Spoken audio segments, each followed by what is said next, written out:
नवे दानवाडमध्ये चर्मकार समाजाच्या रस्त्याची दुरावस्था, ग्रामपंचायतीविरोधात तीव्र नाराजी। शिरोळ तालुक्यातील नवे दानवाड येथील चर्मकार समाजाच्या वस्तीमधील रस्त्याची अवस्था अत्यंत बिकट झाली। ग्रामपंचायतीविरोधात नागरिकांमध्ये तीव्र नाराजी आहे। विशेष म्हणजे हा रस्ता ग्रामपंचायत कार्यालयात समोरच असताना याकडे दुर्लक्ष होत असल्याचा आरोप ग्रामस्थांनी केला। सुमारे 2 वर्षापूर्वी या भागात नवीन पाईपलाईन टाकण्यासाठी डांबरी रस्ता उकरण्यात आला होता, मात्र त्यानंतर आज तागत रस्ता पूर्ववत करण्यात आला नाही। त्यामुळे नागरिकांना दररोज मोठ्या अडचणींना सामोरं जावं लागतंय। सध्या रस्त्याऐवजी केवळ पायवाट उरली, ये जा करणं कठीण बनलंय।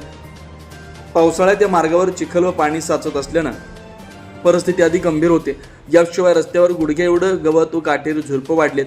दिवसा साप दिसत असल्यानं भीतीचं वातावरण निर्माण झालंय। नागरिकांना जीव धोक्यात घालून प्रवास करावा लागतोय। लहान मुलं, महिला व ज्येष्ठ नागरिकांसाठी हा मार्ग अत्यंत त्रासदायक ठरतोय। ग्रामपंचायतीच्या कामकाजावर प्रश्नचिन्ह उपस्थित करत तात्काळ रस्ता दुरुस्त करून नागरिकांना दिलासा द्यावा अशी मागणी जोर धरते आहे। दरम्यान ग्रामपंचायतीने या गंभीर समस्येकडे त्वरित लक्ष देऊन रस्ता दुरुस्तीचं काम हाती घ्यावं अशी मागणी नागरिकांकडून होते। शिवार न्यूजसाठी प्रल्हाद साळुंखे।